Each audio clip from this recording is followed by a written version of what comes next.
Hey, Bohemian with Bohemian Stars and Ocean Heart readings, and we're going to do another reading. As the title probably says, we're going to see, are they into you, okay? Quick, simple, are they into you? Yes, no, maybe. Let's see what it is. We have charms here to pick from. We have 9 charms here, little 9 cube going on. We have a gymnast charm, a music note that is kind of trickling down to a skull here. We have the letter E. We have a rutilated quartz, a diadem that goes like hangs down off of your, well, you know what a diadem is and where it hangs. Little diadem here. We have a starfish. We have a sea turtle, a obsidian, a snowflake heart crystal, and a prism heart. Okay. So let's just get into it. We'll start up here with the gymnast. Are they into you? Okay. Of course, we're connecting in a good way to a good spirit cruise here with honesty, accuracy, and clarity. Are they into you? Okay. Are they into you? For those who chose the gymnast. All right. Where did it go? Okay, go over here.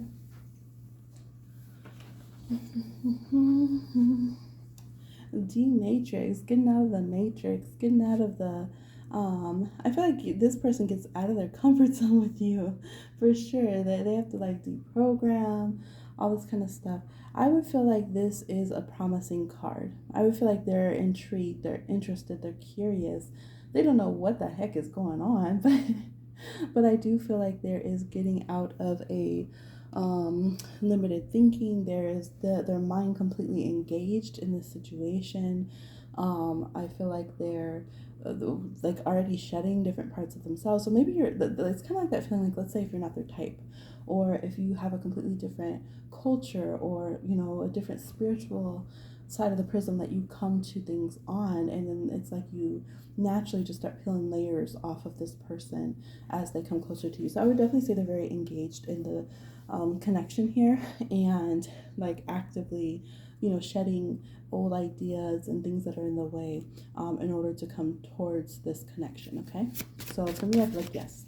All right, if you chose the music note, ooh, we immediately get entangled here. So is this person into you? I feel like there's a yes, but it's messy because they're also into other people. They're also into other things. Do we want them to be into us at this point with this energy? Because they might also ensnare someone else or get entangled by somebody else themselves. So that's the question. If you chose group E, is this person into you? Ooh, you just flip, okay. Community. So this person likes you in a community sense, okay? This doesn't mean it's a cosmic no, okay? But there are different people. We can see different hands here coming to the table. The light's a bit bright. There we go. See different hands coming to the table. Different people here, different offerings. They're planting and growing things with others. We see some wine being shared and stuff. So this person is a popular person right now. It could be that they're allowing you to be in their community. They're allowing connection to you. So that's a good starting point. Also, especially if there's someone who has like Aquarian placements, 11th house, Aquarius, Uranus placements, it's not necessarily a bad thing. It's actually a really, really good mark if they allow you to be in their social sphere, okay? And to get a little closer. So don't take that too much to heart if you're like fireworks, but we've been, DMing and I thought this is not. This is saying they consider you as community. They consider you as someone that they're learning to be more and more comfortable about, that they're willing to have around them kind of energy. So I feel like that is a mark of interest, and you have to see if that can go into the direction that you want. Some of you might not be wondering romantically anyway, so you're like, yes, perfect. I wanted to be a part of their community. So that could be a good mark then. All right, for Rutilated Quartz, is this person interested in you? Are they into you? Oh, create. We have create. This person feels restless. They try to sneak out 2 cards. Look at them. Okay, they create and revolutionary rest reverse came out together. So this person's pretty moldable. They seem to have nervous energy. They feel a little restless. They feel, especially if you pick this group, the gymnast charm, the D matrix one with this person really does. They feel kind of shook up and different and like in connection with you. I do feel like this is a person who's very impressionable by others, though, because they have such a restless, unsure kind of energy. Kind of reminds me of Geminis when they're really impressionable. Some Geminis and some sides of Gemini are very opinionated and direct and kind of very forceful moving forward, very Knight of Swords. But some Gemini energy is very almost Page of Cupsy, right? Very moldable and sensitive. And I feel like this person has that kind of energy. So are they into you? I think they would wait to see if you're into them and how you would push them to be into you or not. I think that they're kind of neutral. They're neutral and restless. It sounds like it's about to be the next soap opera, telenovela, K-drama, neutral and restless. With a chance of rain. Okay, if you chose the Diadem here, we already got to say hello, back to the read. Third eye crown energy with this free will reversed. I would say no. This person pushes back. It could be no because they feel too much energy coming from you. That third eye, Diadem protects the third eye. Then we have Amethyst here, which is the crown, especially if they're Aquarius or Pisces, which can be very sensitive to others' thoughts and feelings, or if they're Scorpio. This person just feels so much energy, it makes them want to say no.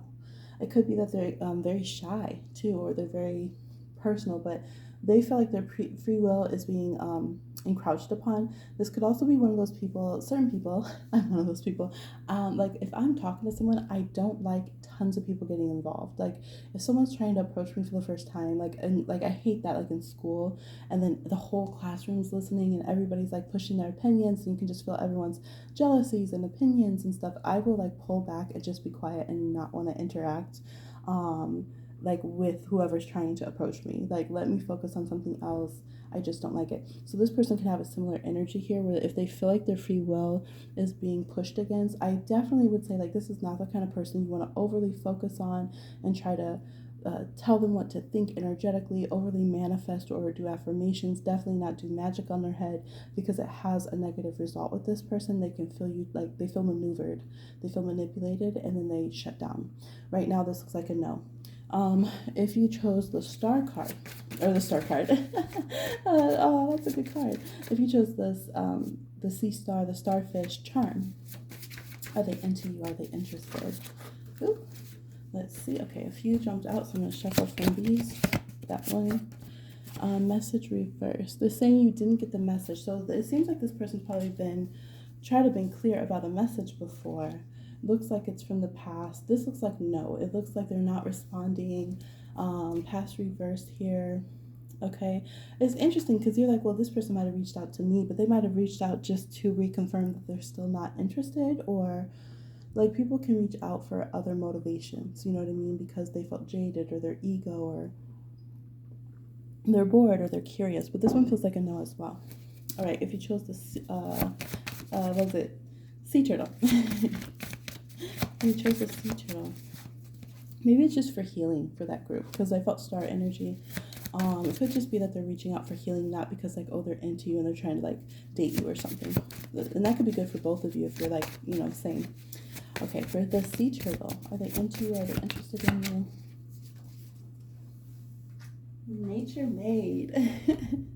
This person's so chill. They feel like they have Taurus in their chart. They're super chill. I feel like they're about their business. I feel like they're kind of a neutral yes. They're cool, calm, and collected. They're not worried about anything. They're taking care of themselves. They're enjoying themselves. They're relaxed. I feel like it's neutral with a leaning towards yes, because we have these romantic colors and passionate colors, but we have this like kind of pure chill energy that's there. So I feel like should things gently progress or just kind of take a turn towards something more intimate, more coming together, I feel like they would roll with it. Okay, they would rock with it. But I don't feel like they're actively feeling the need to push things in that direction or anything like that. All right, if you chose the Snowflake Obsidian Heart. All right, we have a plateau. We're at a neutral ground here. We're not, it is what it is. So whatever it is right now is probably what it's going to be for a while. There's a consistency with this, but there's not skyrocketing. So if you're like, yeah, I know they like me and we're dating, it's like, okay, so you're aware of like the capacity of their feelings. They might not skyrocket to 10 new levels of passion or something of that nature, but you'll be aware of what it is. It seems like the cycles are pretty set, and this connection as to what the connection is, even if you just met them. Sometimes, like how people first meet, that's how the connection goes. Quite often, right? The first meeting always comes back around somehow. But for some people, that's just how it is. Like, yep, we've had this passion since we started, and that's just our continuum. That's our, our heartbeat kind of rhythm to our connection. So if it's been where it's not been coming together, it might continue to not come together and just stay on this plateau, okay? All right, if you chose the Prism Heart, little Prism Heart here, cleanse, reverse. This person has some kind of weird feelings about this connection, or weird energy, because it feels it feels a little swampy, a little stanky, because we're not cleansing, we're not getting rid of it. So this person could be holding on to old things, old energies, clinginess, old communication. There's, I don't know if you can see it, but there's like a blue halo of energy that was like energy bathing this person. Oh, you can see it, yeah. But here it's like kind of reversed. So it could be old communications or something. Are they into, or are they stuck? It's kind of the energy. There's a connection here, but it's almost a connection that's built out of, it's almost like if you walk past somebody, like this is the image I'm getting. It's very involved, but let's say like everyone's in like snowsuits or something, and you're like half covered in snow and half covered in mud, and then you walk past someone and like part of your clothes velcro to theirs or something. So it's like we're connected, but things aren't really cleansed, and we're not really being playful, but something of mine's latched onto something of yours, so we're interacting. So I would feel like, would I call that into you and interested in a healthy way? No. I feel like there is some kind of latching or attachment or something that's here. And it's something that the spirit world would say needs to be cleansed and moved on from. So maybe it's like we've been together and yeah, we're just kind of stuck. We have bills. We've been together. We have society's opinion on our connection. We got legalities or whatever it is. I would be interested to see if you cleanse this energy, then what does the connection do, right? Because of course these are check-ins, and we can apply different things, we can choose different things with our free will, we can do different movements that might change our answer, okay? We check what the energy read is, and then we affect it with our free will, right? Don't push this person too much. But I would be interested if we do cleanse the energy, if we're brave enough to let go of a toxic attachment, because that's the only way we can latch on to each other, and to cleanse things and come to each other in a free way, then what would our answer be? That's what I would be asking if I was that pile. Okay, so overall, we have magical practitioner. Watch out doing the magical. You want to make sure you check in when you're affirming, when you're throwing down candles and roots and stuff, that you know how it's going to affect you and the other person and the situation, okay? Because as we see here, it might not always go the best. I feel like this is really just like talking to the pile in the middle, because they're like, well, I'm still gonna do. It's like, no, seriously, stop putting energy at this person. But yeah, you never know. You might be doing all these candles of affirmation for someone or something, and then they're entangled, and you're like, dang, that was a waste. Man, that candle was expensive. No. All right, so that's what I'm seeing, y'all. I trust it was helpful. Thank you to our guest spirits who's coming through, giving us this advice and insight. I appreciate y'all. Hit the like, join the chat, and subscribe if you're here in a good way. And I'll talk to you again on another one. Bye.